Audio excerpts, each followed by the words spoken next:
အားလုံးပဲမင်္ဂလာပါဒီနေ့မှာတော့ကျွန်တော်မမောနဲ့ဆိုတဲ့ခေါင်းစဉ်လေးနဲ့ကျွန်တော်နှုတ်ကပတ်တော်အနေငယ် sharing လုပ်ပေးချင်တာဖြစ်တယ်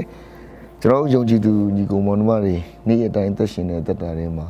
ရံဖန်ရံခါပေါ့နော်တွိုင်းလာရင်းနဲ့လုံရင်ကိုင်ရင်းနဲ့အသက်ရှင်ရင်းနဲ့မောပန်းရတဲ့အခြေအနေတွေရောက်နေတတ်ပါတယ်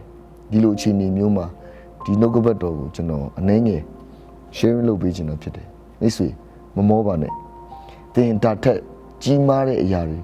လုံနိုင်သေးတယ်ဆိုတာတင့်ကိုတင်သိပါဒီတေးသေးလေးအရာလေးလုံးနဲ့မောနေတယ်ဆိုရင်ဒါထက်ကြီးတဲ့အရာတွေတင်ဘလို့ဆက်လုံပါလေစိတ်တကြဖို့မဟုတ်ပါဘူးမမောပါနဲ့တင့်ကိုဖျားသခင်ကဒါထက်ကြီးသောအမှုတွေဆက်ပြီးအောင်မှာဆက်ပြီးတော့အပ်ပြီးအောင်မှာဖြစ်တဲ့အတွက်ဆက်ပြီးတော့ယောက်ျားကဲ့သို့ရဲစွမ်းတတိရှိတော်သူဖြစ်စေပါမမောပါနဲ့မိတ်ဆွေเนาะဒါကြောင့်နှုတ်ကပတ်တော်ကျမ်းစာလေးတစ်ပိုက်ကိုကျွန်တော်ဖတ်ပြခြင်းနဲ့ယေရမိနာဂတိကျမ်းခန်းကြီး7အငယ်9မှာတင်သည်ခြေသေးတို့နှင့်ပြိုင်ပြေး၍မောလျင်မြင်းတို့နှင့်အဘယ်သို့ပြိုင်နိုင်မည်နည်းစိုးရင်ခြင်းမရှိငြိမ်ဝတ်စွာနေရသောပြည်၌မောလျင်ယော်ဒန်မြစ်၏ဂုံတရီထဲမှာအဘယ်သို့ပြုလိမ့်မည်နည်းဒီကျမ်းစာကိုကျွန်တော်ဖတ်တဲ့အခါကျွန်တော်အသက်တာကိုဘုရားသခင်ကမမောဖို့စကားပြောတယ်ကျွန်တော်အမှုဆောင်ရာကာလ17နှစ်အတော်အတွင်းမှာကျွန်တော်နောက်ပြန်ကြည့်လိုက်တဲ့အခါမှာကျွန်တော်မောခဲ့တဲ့အချိန်ကာလတွေရှိတယ်ဒါပေမဲ့ဒီကျမ်းစာကိုကျွန်တော်ရပြီးတဲ့အချိန်မှာကျွန်တော်အသက်တာထဲမှာလွတ်မြောက်ခြင်းခံစားရတယ်ဒီသာသနာပြုခရီးလေးတစ်ခုလောက်မောနေတယ်ဆိုရင်ကဘာပတ်ဖို့ဆိုမင်းဘယ်လိုလုပ်မလဲဒီလိုအခြေအနေလေးပြဿနာလေးမှာပဲမင်းမောနေတယ်ဆိုရင်ဒါထက်ကြီးမားတဲ့ leadership management တွေလုပ်ရမယ်ဆိုရင်မင်းဘယ်လိုလုပ်မလဲဒီလူလေးတယောက်တော့နဲ့စိတ်ပြက်နေရဆိုရင်ကဘာနဲ့ချီတဲ့ခေါင်းဆောင်တွေမွေးထုတ်ရဖို့ဆိုမင်းဘယ်လိုလုပ်မလဲဘုရားသခင်ကကျွန်တော်တို့ကိုရိုးမာရသွန်သမားတွေနဲ့ပဲအပြေးပြိုင်စီချင်တာမဟုတ်တင်ယခု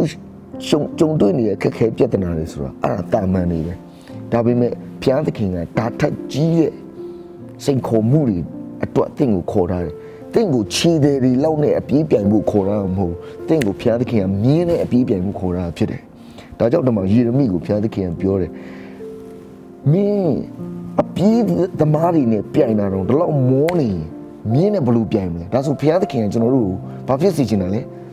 မြင်းနဲ့အောင်ပြိုင်လို့နိုင်စေခြင်းနဲ့အထိစိတ်ဓာတ်ခွန်အားကိုကြံ့ခိုင်စေခြင်းဖြစ်တယ်ဒီပြဿနာတေးသေးလေးလောက်မှသင်မောနေတယ်ဆိုရင်ဒါထက်ကြီးတဲ့အမှုအရာတွေဥဆောင်ရမယ်ဆိုရင်သင်ဘလို့လုပ်မလဲဒါကြောင့်မိတ်ဆွေမမောနဲ့ဘာဆက်ပြောလဲစိုးရင်ခြင်းမရှိငြိမ်ဝတ်စွာနေရသောပြည်၌မောလျင်ဒီလောက်ကျွန်တော်တို့တော့ကောင်းကောင်းမွန်မွန်နေရတယ်သူများနဲ့မတူကောင်းမွန်စားတောက်ရတယ်တော့ကောင်းကောင်းမွန်မွန်သူများနဲ့ခြားနာစွာနဲ့နေရတယ်ဒီလိုအခြေအနေမျိုးမှာတော့ညီးတွားမောပန်းနေတယ်ဆိုရင်တကယ်ရန်သူတွေကြားတယ်စိန်ခေါ်မှုတွေကြားတယ်တကယ်ကြီးမားတဲ့ဖျားသခင်ဖွင့်လာမဲ့လမ်းတွေကိုရှောက်ရတော့မယ်ဆိုရင်အဲ့ချင်းနေကြရင်ကျွန်တော်တို့ပုံပေါ်လိမ့်မယ်ဒါကြောင့်ဘုရားသခင်ကဒီလိုတော့ comfort zone ထဲမှာတော့မင်းမောနေတယ်ဆိုရင်ဒါတက်ကြီးမားတဲ့စိတ်ခုံမှုတွေကိုမင်းဘယ်လိုလုပ်မလဲဆိုတော့ယော်ဒန်မြစ်ဤဂုံတီဆိုတာဘာကိုပြောချင်တာလဲဆိုတော့ယေရမိကာလမှာယော်ဒန်မြစ်ဘက်မှာရန်သူတွေအများကြီးရှိတယ်အာမုန်အမျိုးသားတွေမောဘအမျိုးသားတွေအေဒုံအမျိုးသားတွေဘာဘူးလုံအမျိုးသားတွေနော်ဖိလိတိလူတွေတကယ်အဲ့မြစ်ရဲ့ပတ်ချလေမှာရန်သူတွေဝိုင်းနေ